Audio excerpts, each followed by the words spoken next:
ازيكم عاملين ايه؟ يا رب تكونوا بخير. النهارده هتكلم عن إدارة الصراع. هو كإدارة الصراع هو مصطلح ممكن الناس تعتبره إداري شوية، لكن احنا حقيقي في حياتنا بنحتاج ان احنا ندير خلافات كتير وندير صراعات كتير، حتى على مستوى العلاقات القريبة بين الإخوات، بين الأزواج، بين الأب وابنه، بين الأم وابنها أو بنتها.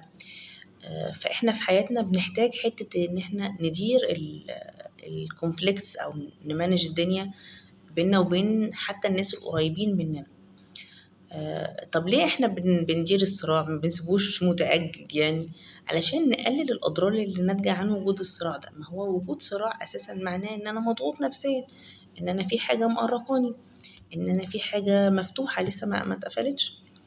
فإدارة الصراع بتساعدنا جدا إن احنا نوصل لحلول وسط، إن احنا نتعاون إن احنا نوصل لحل، إن ما نسيبش الموضوع يزيد ويتفاقم، إن احنا نقلل من الأضرار بتاعة الصراع ده. طيب احنا بقى الأسباب بتاعة الصراع ايه؟ الصراع ممكن يكون بسبب إن أنا وإنت مختلفين في القيم، مختلفين في أهدافنا أساسا من الموضوع.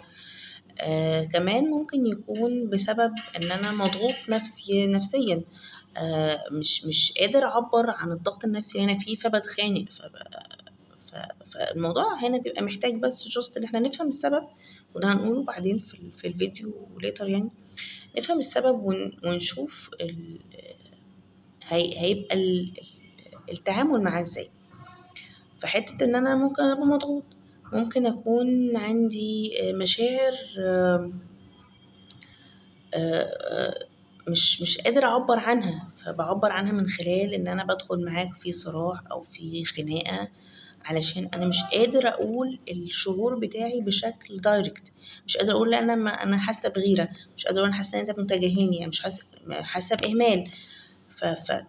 كوني أنا مش قادرة أقول الكلام ده وبعبر عنه بصراع، ده محتاج برضو إن احنا نشوف السبب الحقيقي وراه، ونفهم نعمل إيه ونتصرف إزاي. ممكن يكون الموضوع فيه مشكلة في الميس أندرستاندينج، إن أنا فهمت فهم خاطئ للموضوع، أو أفكاري ناحية كلامك أو تصرفاتك أو تفسيراتي لمواقف ممكن يبقى فيها خطأ. فكل ده ممكن يخلق صراعات بين الناس. عندنا بعد كده هنتكلم عن النموذج بقى بتاع توماس كيلمان بتاع إدارة الصراعات، أو الناس بتتصرف إزاي في الصراعات.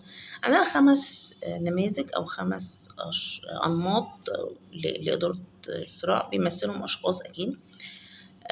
أول حاجة النمط التجنبي، ده مش عايز يدخل في الموضوع أساسا. تاني حاجة النمط اللي هو ده بي يعني خلاص انت اعمل اللي انت عايزه وانا هتنازل عن حقي قصاد ان انت تبقى مبسوط تبقى راضي.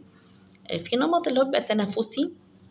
التنافسي ده بيبدأ يعمل يعني انا هفرض رأيي عليك بالقوة، وانا ده اللي هيمشي وده اللي هيتم.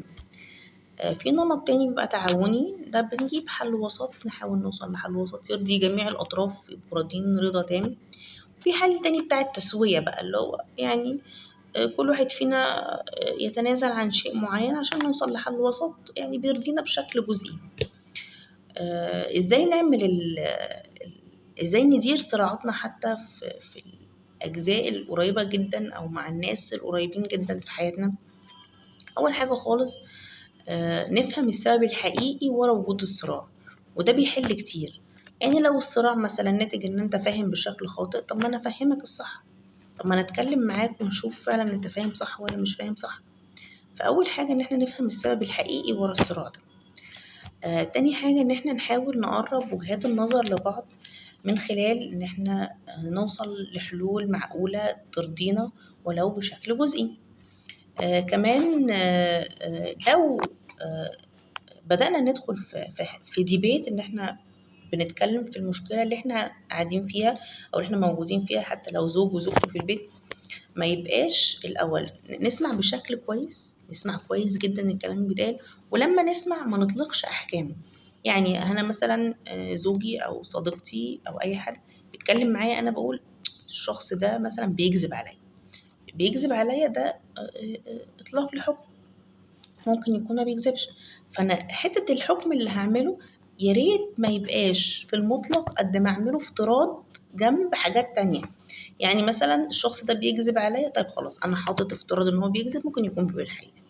فده هيخليني ما بقاش بلوكد قوي وانا بسمعه، ان انا مجرد ما هطلق عليه حكم انا كاني مش سامعه، كاني مش شايفه، انا بجهز دفاعاتي علشان ارد عليه. كمان نعبر عن مشاعرنا بشكل محترم جوه الخناقه دي، لو كانت بنعتبرها خناقه لكن هي احنا بندير صراع. فلو هي خناقه احنا هنعبر بشكل محترم عن مشاعرنا، هنعبر عن احتياجاتنا كمان من العلاقة دي أو من إن احنا ننهي الصراع ده. نحاول زي ما قلنا ننهيه بشكل هادي. كمان لو احنا حاسين بضغط أو حاسين إن احنا مش هنقدر ندخل بشكل كويس في الديبيت ده، نحاول نعمل تمارين تنفس عميق قبل ما ندخل. وفي الأول وفي الآخر احنا بنوحد أهدافنا إن احنا عايزين نبقى مرتاحين أو نبقي على هذه العلاقة، أو نوصل لحلول وسط. دمتم بخير، وإن شاء الله أشوفكم على خير فيديو جاي.